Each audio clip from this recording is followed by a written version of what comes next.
for all of us. It's about predicting where the consumer is going and getting half of it right. One of the things we want to do is create ads that don't suck. Embracing change creates great possibility. I'm Alan Hart, and this is Marketing Today. Today on the show, I've got Liz Carter, the Chief Marketing Officer at Reputation. We talk about her life as a kid growing up in North Carolina and her connection to that place and a socks company, and how socks ends up being software for her and her path to becoming Chief Marketing Officer at Reputation. We talk about the role of CMO in general and how that role is evolving in her mind, why it's important for marketing to harness the reputation data about your brand, and a couple of examples of how that data can actually drive M&A decisions and product and service changes. And it wouldn't be Marketing Today if we didn't talk about an experience of her past that defines and makes up who she is today. So I hope you enjoy this conversation with Liz Carter.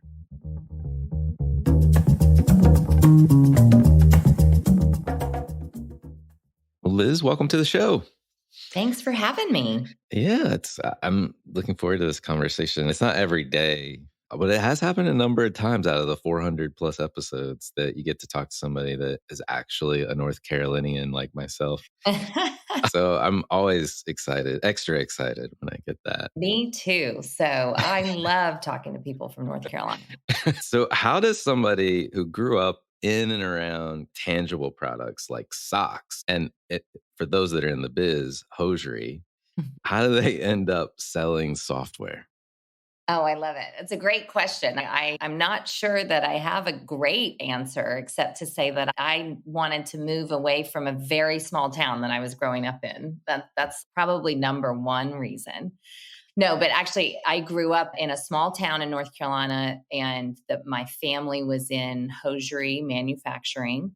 And even to this day, my dad and brothers run a running sock company called Features. And so you're right, grew up and around very tangible products. And when I was getting to that point in my life, coming out of college, trying to figure out what to do next, I just wanted to live in a big city, honestly. And I feel like I really just fell into my career. I moved to Atlanta because that's where some of my girlfriends from college were going. I was hostessing and I worked at Ronstadt. I worked for a staffing agency just to get like gigs. I worked as a receptionist at multiple places in Atlanta.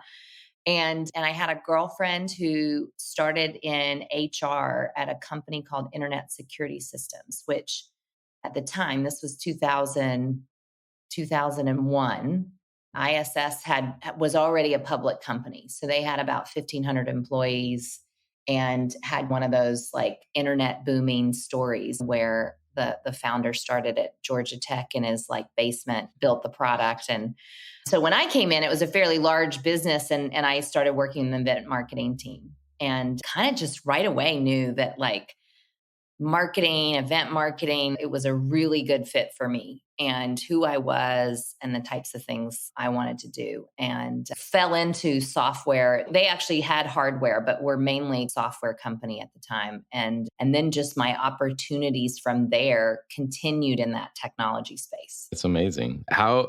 So from ISS to now you're the CMO at Reputation. What were some of the big stops along the way, or the chapters, if you will? Yeah. It's like fun to look back and think about it like that. I got to ISS, as I said, and I was in the event marketing team. And I think about that as like, when I look back and think about the things that I was doing then, event marketing is such an interesting role. And at the company I was in, I was allowed to be in a lot of rooms because they leveraged events for really big parts of the business strategy, right? Whether it was a sales kickoff or a customer conference or a huge trade show where we were launching kind of new products and services. And I really got a kind of fast-paced course on marketing 101.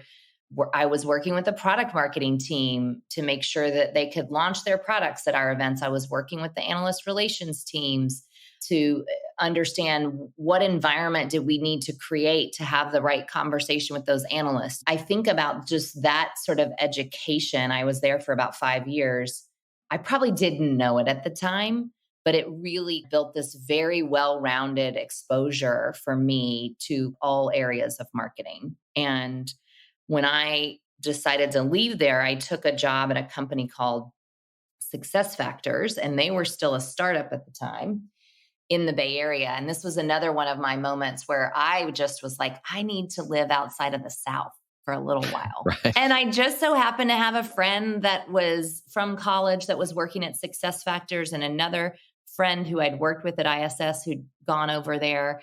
And they called me and were like, Liz, you have to come. This company's great. It's going big places. It's a lot of fun. And I was like, okay, I think I'll do that then. And I'll just move to California. And that was 17 years ago. I still live in the Bay Area. That's funny. That's funny. Yeah. Can't get you out of there, I guess. Exactly. At this point. Totally. Yeah. So that was a turning point in my career because I moved to California.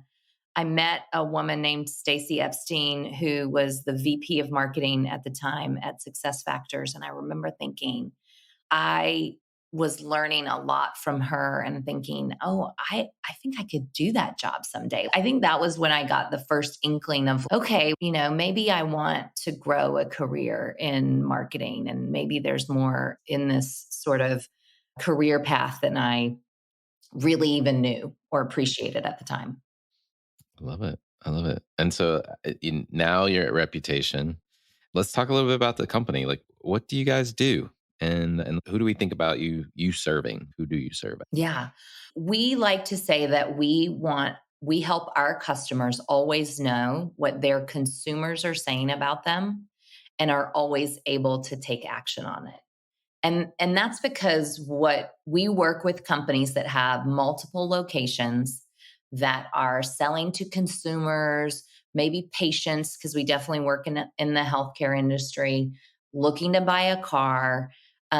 We help them understand that those consumers are buying based on their reputation. They're buying based on the reviews, the star ratings, what's popping up in their social feed, right? And companies really have to work hard to understand what their reputation is out in the marketplace, because it's fragmented, right? It's in a lot of different places. It's public data, it's first party data, it's private data, it's third party data. It's coming in from different tools and systems. And so we built a platform to help customers really understand that reputation, manage it, drive insights from the information that they're getting, and take action in their business that really provides trust and transparency back to their consumers. I love that. And you're right. Like literally that data is everywhere. It is everywhere. It really is fascinating when you start to think about it. And you think about the world of data right now. It's big. Right. It's getting bigger because of AI and things like that. But when you have different places where your consumers are looking and listening, and a new one pops up every day, right? There's TikToks maybe going away in the United States, but I'm sure something else is going to pop up in its place, right? Or 3 things are going to pop up in its place. Exactly. Yeah. We are not starving for platforms. Yes, exactly. More than you can ever imagine. And there are more on the horizon. A friend of mine just sent me a new app that I never heard of before called AirChat, it reminds me of what Clubhouse was, which I totally. think it's still around, but I'm not 100% sure. But it's interesting. There's no end to new platforms. So exactly. So really trying to understand where your consumers are and what types of information do they trust. And I think that's the thing is today you used to be able to put your brand promise out there, or you have a sales pitch when somebody walks in your dealership or maybe your store, and people believed what you were telling them. And I feel like today they really want to know what to expect, right? Because consumers are searching and crowdsourcing information online to understand, okay, what to expect from that auto dealership. Am I going to get a slimy dealer like that's trying to sell me something, or am I going to get someone that's going to help me like find the right car? Yeah. Yeah. No, it makes sense. It makes sense. I want to get your take on the CMO role. I think this is your second time in that role, right? Like you Yes. were there at a previous company. So how do you, how in your mind has the role changed? Yeah. Caveat, I guess you're right. This is the second time that I've been a CMO, but really, all in all, this is what 2024. Probably for the last 4 years, I've been a CMO, but I've been in marketing for 20 plus years, and I think that the thing that I would say has changed the most is data, like what we were talking about before, and I have very much seen the way in which a CMO is expected or needs to drive their function using data has just become more and more important. And it's a must, right? Right. And Right. I think that marketing became a little more of a science probably 10, maybe 15 years ago. The CRMs were really getting like data was getting centralized and marketing automation platforms were becoming available. You have much more data at your fingertips to use and to understand. And it's become a science. I have a marketing operations team for that reason, right? I need to really understand the data. We at Reputation work with data scientists because we need to understand our customers' consumer data even better. But it is, I think that's the biggest lift that has happened in marketing and continues to happen, right? With new development of technology. And I think that you just can't do everything on gut feel anymore. Now, I will make a case that gut feel is important and there's a creativity to marketing that you can't create out of a robot. But there is a lot of power in knowing and understanding the data that you have and understanding your customers and the sales cycles that you are dealing with in a way that can help you really justify the spend that you need or help you target in the way that you need. Yeah, yeah. It didn't. I was at a recent event actually and presenting on a topic, and I actually got a really interesting question posed from the audience. It was a really difficult one, to be honest. It was like, in your mind, like in the last decade or so, like what's been one technology that's launched that is still kicking or still proving to be fruitful? Mhm. And it took me aback. One, because it's a tough question, Yeah, but then totally. I gave it some thought and I cheated a little bit because I went further than 10 years back. But I would say like mobile phones. And I think to your Yeah. point, if we think about that, like we're still only scraping the surface of the data that we're using to reach people on mobile and other aspects. And I gave the example of LinkedIn. I'm in a room with 200 people. It would be great, and I would actually love them to use this data from me they know where I am. They know Yep. there's 200 other people literally within 10 feet of me. Suggest those people to connect with on the Yeah. platform. Save me a couple steps of actually doing it myself. Yeah, that's an example because use of data can also be creepy, but Yeah. that's one where I'm like, I would totally opt in to that. And LinkedIn, if you're listening, you should make that a feature. I love it. Yes, absolutely. But Well, I, I'm not sure if you're in the majority or the minority when it comes to being willing to give your data. It's such a tricky subject, right? it Because I is. think it's becoming much more of a cookieless. That's one of the things that's impacting even my marketing team today of are you GDPR across your entire website, even in places where you don't have to be yet. Yeah. And more people, again, back to the point of like trust, customer people that are buying, they want to trust the process. They want to trust what they're hearing and seeing. And there's a little bit more of a lack of that Mhm. today Yeah. in society in general. And obviously that trickles down to even buying business software. Yeah. Um, No, 100%. And I think getting back to the CMO role, I think that you mentioned it, but the ability to understand what's going on with the business, and I'd extrapolate that even further and help drive the business Yeah. is like the big seat at the big table Right. that I think we're all trying to get there if we don't already sit there. Yes. Yeah. Yeah, So absolutely. And I think that's a dynamic that plays out there. Look, CMOs are in a role at most companies where they're the largest cost center outside of potentially like product development. And but hell, you have to have a product to have a business. You're not gonna like that. The first area folks are gonna go to in tough times, in whatever type of time, right, is gonna be marketing. And so marketing just has to recognize their place on the hot seat, and at if you need a seat at the table so that you can be serving up the right data to those groups of people, whether that's your e-staff or your board, so that they understand the value they're getting from the expense, and how marketing can serve up data to really help you expand your business or understand where to invest, understand where to de-invest, all of those things. And so it's embrace the hot seat, but take the seat at the table. I love it. Love it. I know last time we talked, you had a couple of great examples of how marketing can harness reputation data. And one of those was about getting that seat at the big table and making a big decision. Would you mind sharing it? I think it Yeah. was I'll just let you go.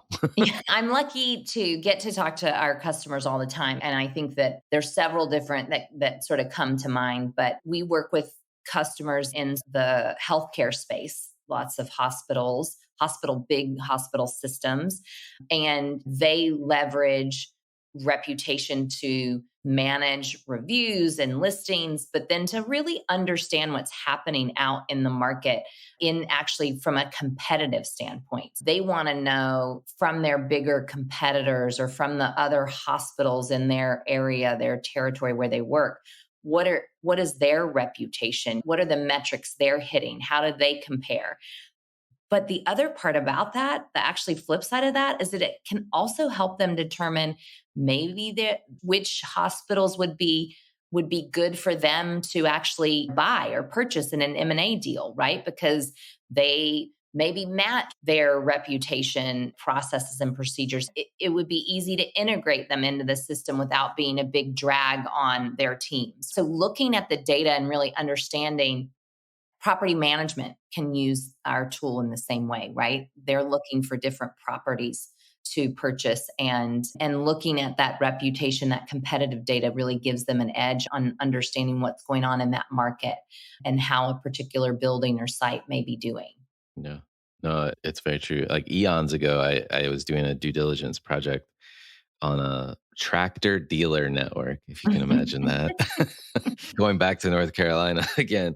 But it that type of data would have been hugely helpful, right? This Yeah, company, they were a supplier of the tractors. They had a dealer in the US. Were an international company. They had a dealer network here, and they really wanted to assess the health of that dealer network before they vertically integrated to buy that master distributor, if you will. totally. And man, that would have really saved me a lot of time because we literally had to go out and visit dealers in various locations. Yeah. 'Cause Exactly. yeah, And look, in fairness, today is a different time than 10 years ago, certainly, but even 5 years ago. I think we ran our healthcare report recently where we rank the top hospitals by their reputation score, which is our sort of it's an internal metric that we've patented to help companies really understand their reputation. When their reputation score is low, what is happening in that market for individual locations. But what we've seen is that even over, I think, the last 5 years in hospital reviews, the amount of reviews has increased by 240% or something in the last wow. 4 years, like year over year, right? So that means there's just that much more data out there at your fingertips to go through to understand what's been happening in the healthcare industry, but in specific hospitals and locations and all those sorts of things. I love it. Curious if you got any other examples to share. Okay, here's one I will give you. I won't give you the name of the company, but we work with actually several pub brands in the UK. And one of the stories that I love, some of our folks that are in the UK that talk about one of our businesses there using our platform, starting to understand from the system that maybe a pub or two in a certain region had lower reputation scores. They started to dig in to understand what was happening.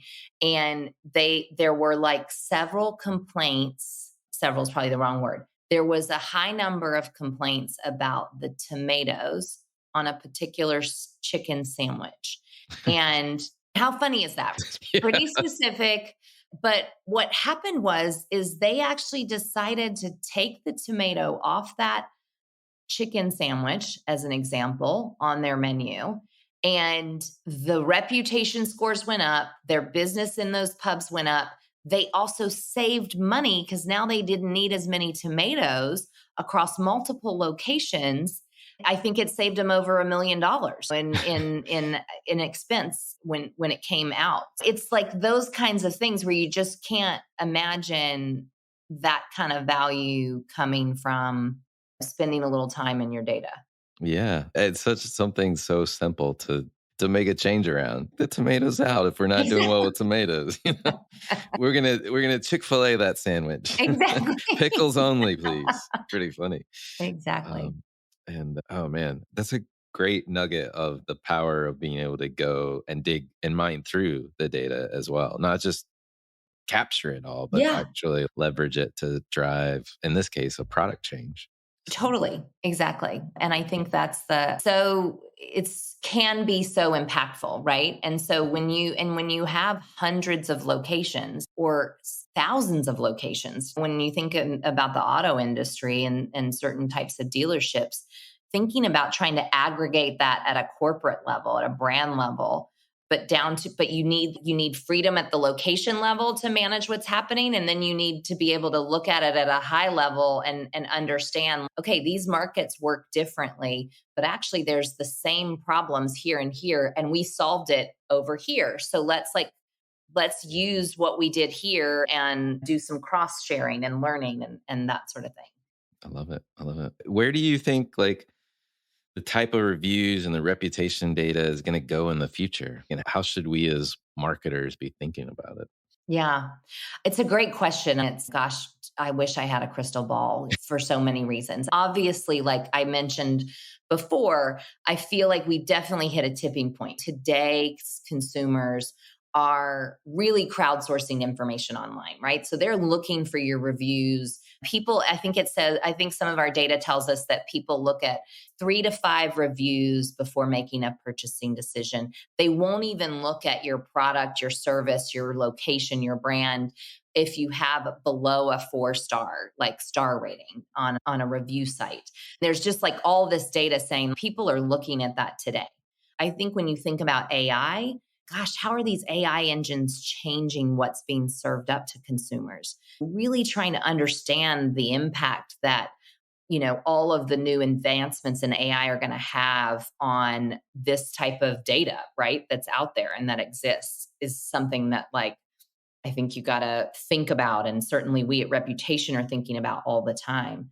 I also think about that trust and transparency and the fact that there is a lot of doubt or divisiveness in the world. And I think that we also know that the inability for people to game certain systems. And so really trying to make sure that consumers can believe and trust what it is they're hearing and seeing. And I think that's something that we have to think about, certainly today, but certainly in the future.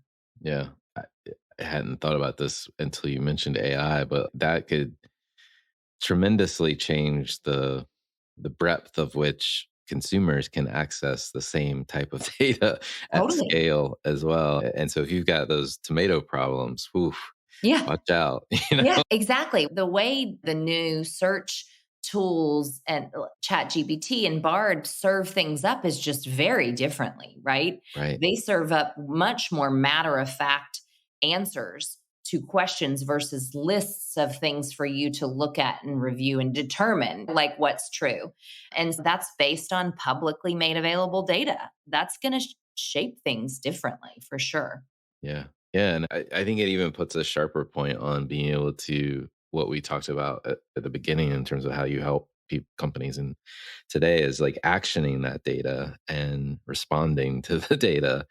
At a very minimum, you get a bad review, somebody should respond, at least with some sort of point of view. So in the future, AI and search get to a point where it's mining that information. Yeah. It's at least balanced in some respect. So Totally. The good thing is today Google algorithms, as an example, take advantage of that kind of stuff, and they actually serve up your review data in a way already based on whether you responded and how high of a star rating you have. Those are things our customers have been doing and using our platform to manage for years. But you're right. Like, this is just changing. It's all changing quickly. And you really need to think about that. Like, how is your company going to understand that? What types of tools and technology do you need to really make sure you can make that advancement? Because it's moving quickly. Yeah, I love it. I've learned a lot about reputation. I'm now hungry for a tomato sandwich. And those that grew up in the South know what I'm talking about. Tell me about it. Why would you ever take a tomato off a sandwich? I don't know. But I don't know either. Now, I have had some really bad tomatoes in my life. Fair. So I can see that. But yeah, now my mouth is watering. And I can taste the Duke's mayonnaise in the back of my palate. Yes. The tang. But anyway, I digress. I love getting to know you a little bit better. We knew you grew up in a small town in North Carolina, background or exposure to the hosiery business. Now you're living in the big city with software and tech and fast moving data. I'd love to know what experience of your past defines or makes up who you are today. Oh, I would say I'm not sure there's one experience. I'm sure there's many experiences, but I think about how I grew up. I was one of 4 children. I have a brother who's 14 months older than me, a sister who's 12 months younger than me. So we were like 3 in a row. We have a younger brother who there was a little gap in between, a little like surprise gap in between. But we just grew up in a house where my parents, we sat down to eat dinner every night and together. And there was a more the merrier environment. As we got older and had friends, we often had at least one guest, if not multiple, at our dinner table from our friend group. And it was like always allowed. It was never questioned. And I just think that has stuck with me. I love sitting with my family at dinner every night. And we love to have friends over. And I love the opportunity to get out and meet people through work. But certainly even in my home, I just really love the energy of meeting and getting to know other people. Yeah, no, I love that. I love that. What advice would you give your younger self if you're starting this journey all over again? Oh gosh, I think I would tell myself to slow down.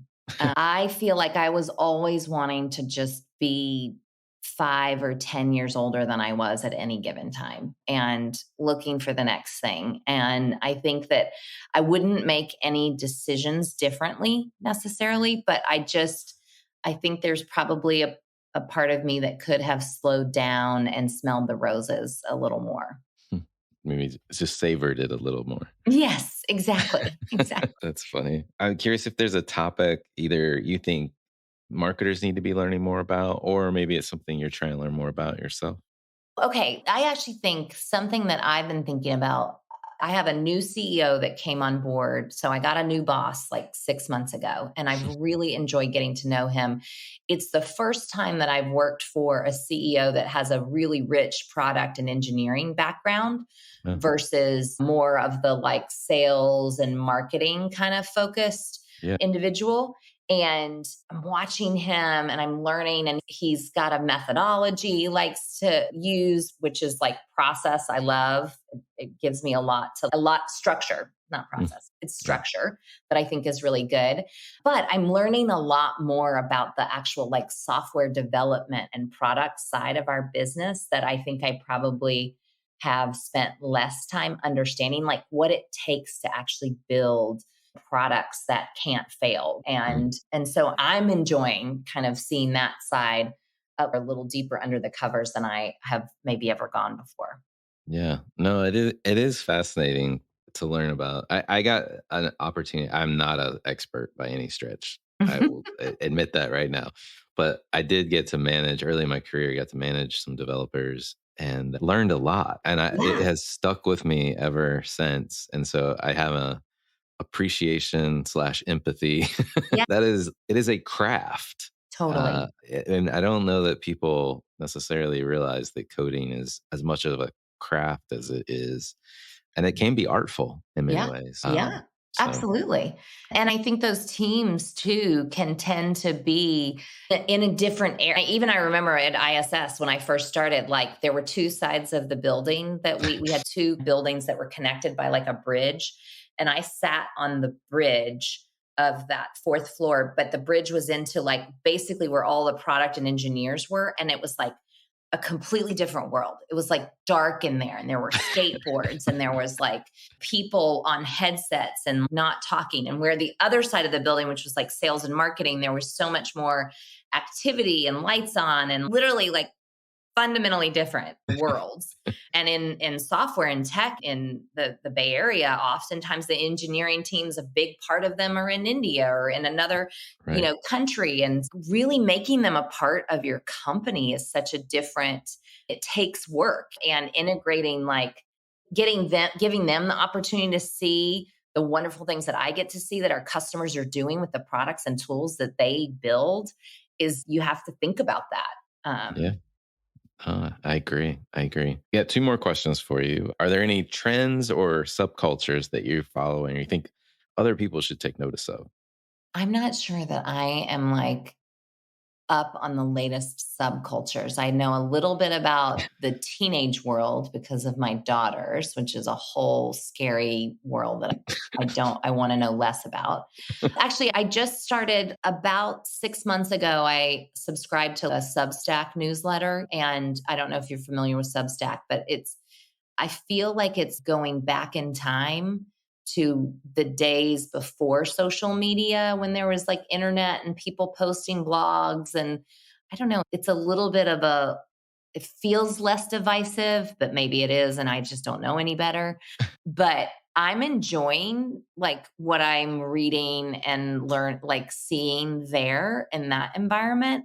And it always just makes me think about, like we were talking before, about where are your consumers or customers spending time? Who and what are they listening to? And anyway, so Substack is like one of those places, Substack and just general listening to podcasts. That's something that I think is, I yeah. love it. And I too. Substack, I subscribe to a few things myself, and it does feel a little bit, uh, I hate to use this term, but it does feel a little retro, Yeah. Yeah. but I like it. And maybe that's the whole point. I think so. Yeah. But yes, I Yeah. agree. Last question for you. What do you think is the largest opportunity or threat facing marketers today? I think there's always going to be articles about CMOs, whether they're like gaining power or losing it. I don't know. So I don't think that's something to even fret about. I think that in marketing today, you really need to be aligned with your CEO and your business partners to understand what's impacting your business and what's your role in like helping drive business decisions and impact. I think that's an important thing. When I think about what's a threat, I actually just thinking about something like Substack. It's this double-edged sword in my mind, right? It's a little indicative of a pendulum moving, right? It's maybe retro. It's less, they don't want advertising in there as much. It's trying to go back to before everybody knew who everybody was and where they're sitting and how to serve up ads to you. And I think understanding like what are the new environments that aren't here today but are going to be here tomorrow? How are you going to communicate with your customer in the right way and be relevant to what they need? And I think that's going to be always a sort of risk and maybe an opportunity for marketers. I love it. I love it. Liz, thank you so much for coming on the show.